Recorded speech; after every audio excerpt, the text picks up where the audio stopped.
Every second of every day, an average of 5 airplanes are taking off or landing somewhere in these United States.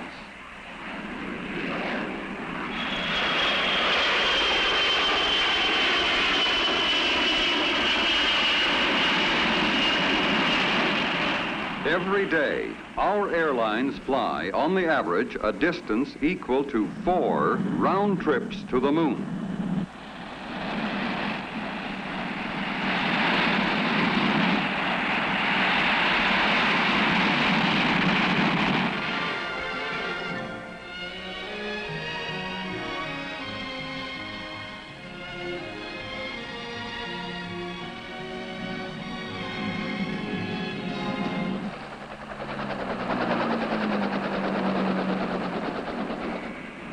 Air cargo aircraft annually carry 500 million pounds of freight in and out of one large airport.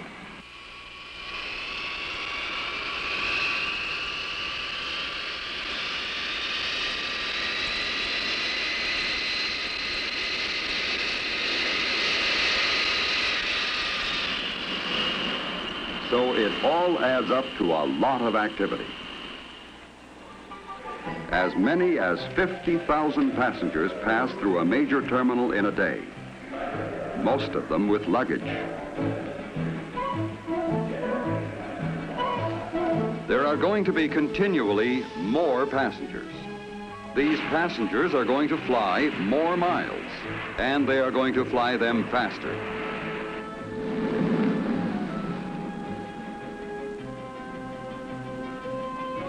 For the airlines to set up fast schedules and then meet them requires more than the raw speed of the jets.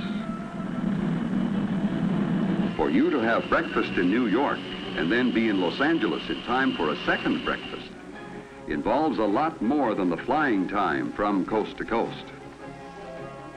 That is the reason for all the changes in facilities, equipment, and techniques you are always seeing at airports. And for the constant improvements being made behind the scenes that you don't see, but from which you benefit as a passenger.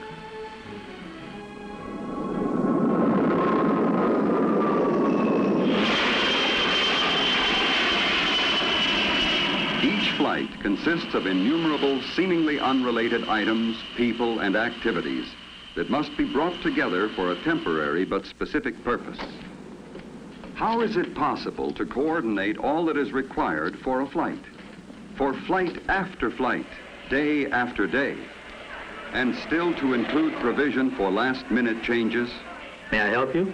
I'm booked for 7:30. Is there any chance of getting out earlier? Be glad to check for you, Mr. Thompson. Hello. Do we have any space on Flight 210 to Los Angeles? Thank you. I can book you on a 3 o'clock departure for Los Angeles, sir. Oh, good. All right, sir. To check your bag.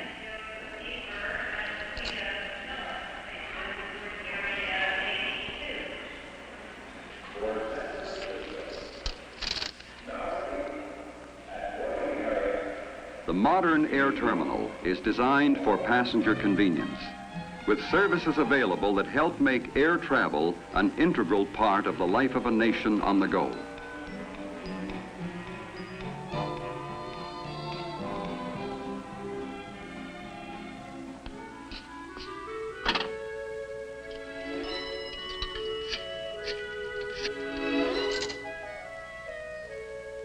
This is a credit card call. Credit card number 232. Hello? Is that you, Daddy? Can we come to the airport? Here's Mommy. Hi. Hi, honey. Well, we finished early, so I'll be home at 5 o'clock instead of 7:30. Flight 210 at 5 o'clock. Your son would like to talk to you. You got something for me? He's gone already. See you at 5. Bye-bye. In this fast-moving world we're living in, the telephone is a part of the immediate, direct, and personal communications required in the jet age.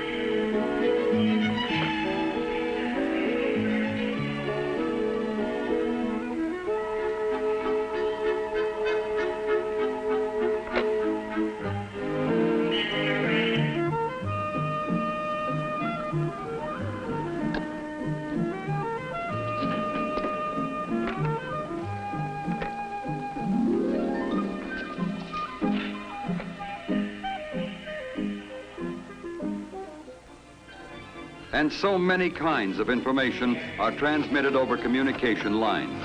For instance, the weather in Phoenix is clear and the temperature is 76 degrees.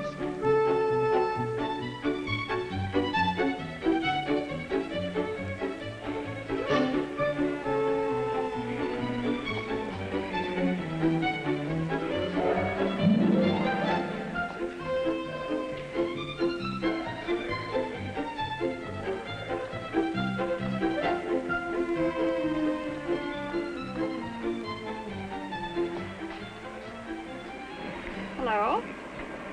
Good afternoon. Welcome aboard. Thanks very much. You're welcome. Good afternoon. Hello. Hi, Hello you're there. sitting in 2D? Yes, 2D. Take your coat, okay? And your briefcase goes under the seat. Right. Okay? most of the communications at an airport are not by passengers, but for passengers by airline personnel. And most of these communications take place behind the scenes.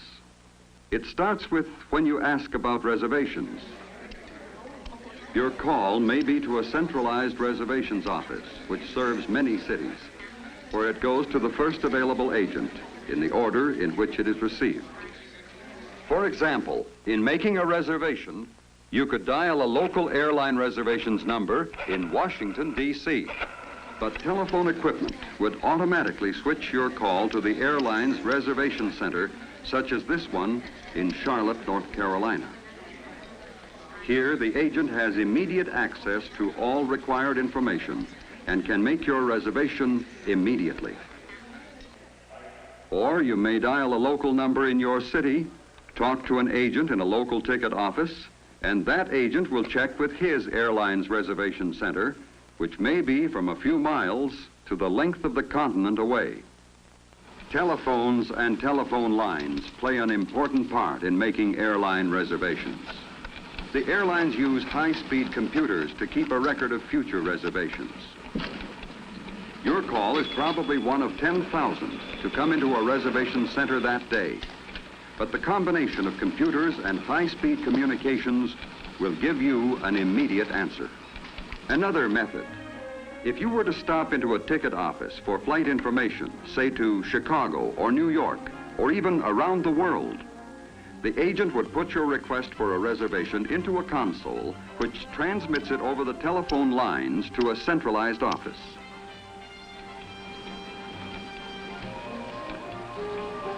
Within a second, the answer comes back.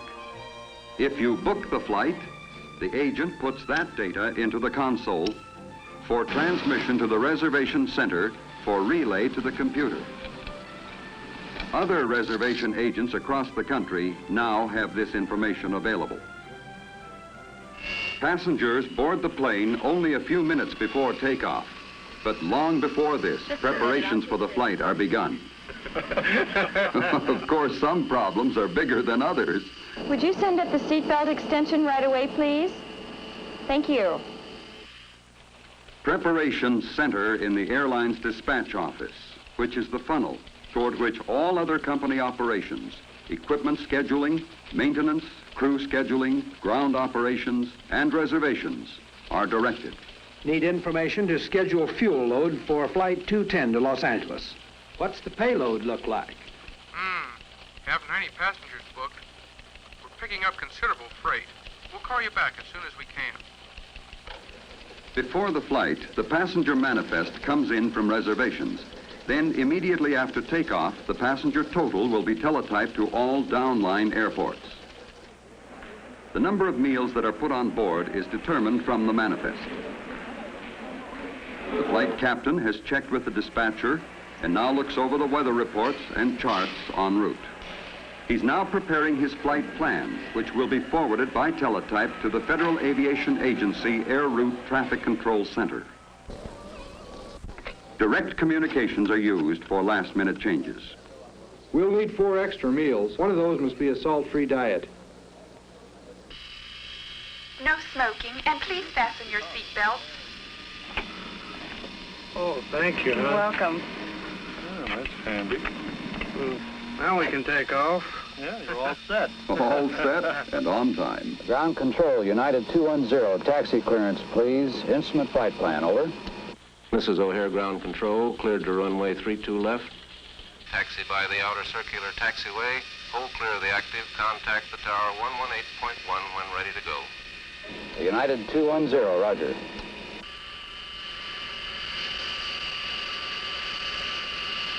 Flight 210, this is the tower. Have your air traffic control clearance. Are you ready to copy? United 210, go ahead. During the taxi run, the tower has checked by direct line to air traffic control for confirmation of the clearance filed by the pilot. This clearance specifies the exact route to be followed after takeoff. O'Hare Tower, United 210, ready for takeoff. Runway 32 left, go ahead. Roger, United 210, cleared for takeoff. United 210, roger.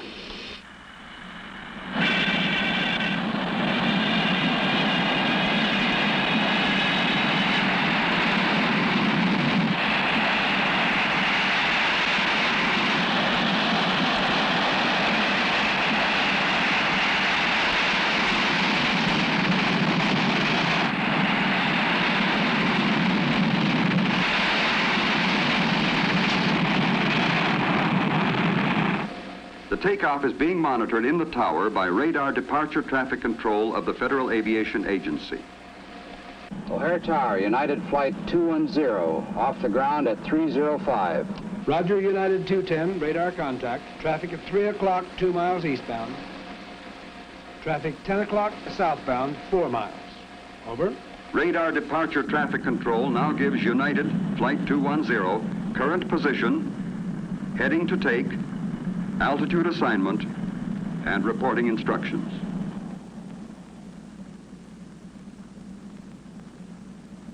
Report leaving 12,000. Change to air traffic control frequency 132.7. Roger, United 210, now leaving 12,000, changing to 132.7. The FAA Air Route Traffic Control Center is now monitoring Flight 210 on radar. Air traffic control, United 210, leaving 13,000, heading 258 degrees. Roger, 210. Continue on course, climb to flight level 39,000. Report passing Cedar Rapids. The airlines could not operate as they do without the many means of communications, much of which is supplied by the telephone companies. A large airport requires its own communication center to handle the behind-the-scenes activity. This central office is large enough to serve a community of 35,000. Here, it handles a communications mix of teletypewriters, high-speed data lines, radio lines, television, direct lines, and, of course, thousands of regular telephones. This telephone switching equipment provides the instant communications needed by airlines and airports. Direct communications continue while the plane is in flight.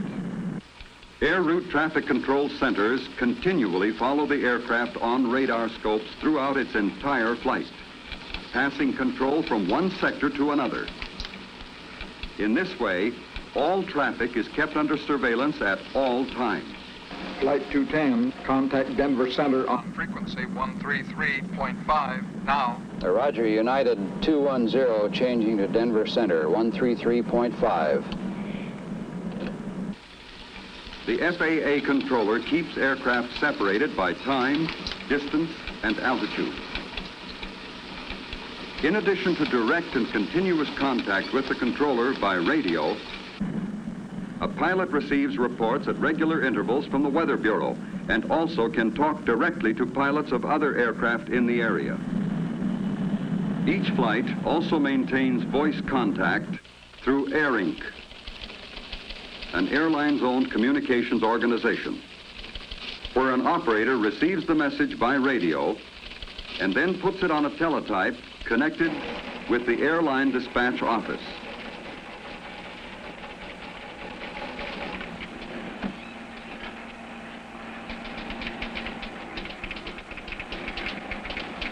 The information is entered on a flight progress chart and put into a computer where it is available for reservations.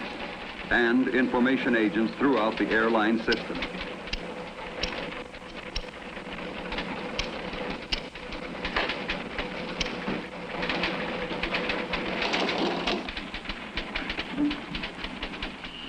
Dick, will you call Los Angeles Dispatch and advise them we will be arriving 20 minutes ahead of schedule? Roger.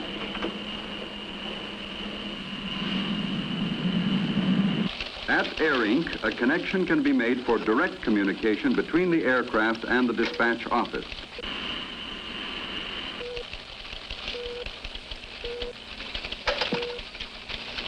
Los Angeles United 210. Advise dispatch we will arrive 20 minutes ahead of schedule. Any change in flight plan would be discussed and then announced to the passengers. This is your captain speaking, ladies and gentlemen. We've been pretty fortunate with the air currents up here today, and we'll be landing Los Angeles 20 minutes ahead of schedule. Thank you. Almost as soon as the passengers find this out, the information is available half a continent away. Flight 210 is reported 20 minutes early. It is now scheduled to arrive at 4:35 p.m. Aviation has come a long way in a few years.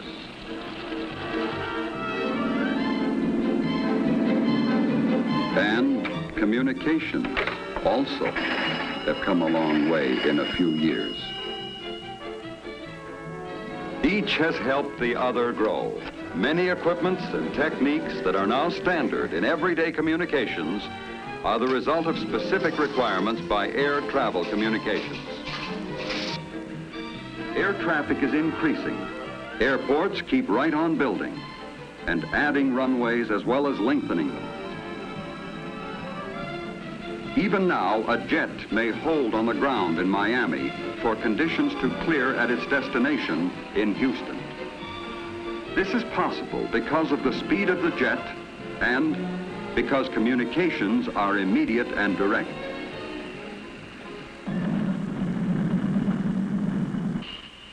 Gear down, fan check. Los Angeles approach United 210, outer marker inbound.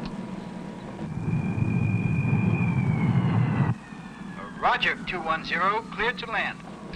United 210, clear to land.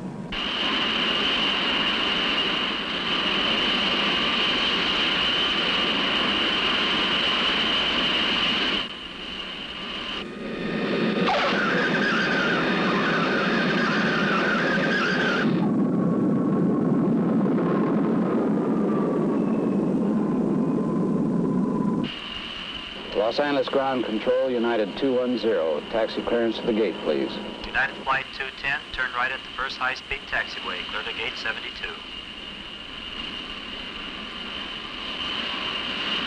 Flight 210 now arriving at gate 72. Is that Daddy? Yes. Come on, children. When you fly, there's a lot of talk by a lot of people about your trip. When you make a reservation, you are provided with immediate information as to the status of your flight. As a passenger, it's just a matter of boarding the plane and enjoying the trip. While in the air, your aircraft is in constant touch with many sources of information. This is all because, along with your reservation, you also reserve the benefits of modern communications.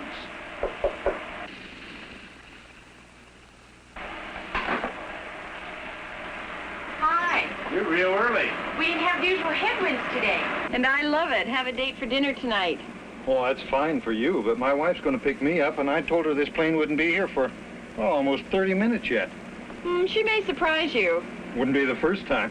Bye now. Bye. Thanks for a great trip. You're welcome, sir. Bye-bye. Goodbye now. Bye. That was a wonderful meal. Thank you. Come back again real soon. Thanks for being so nice. Good evening.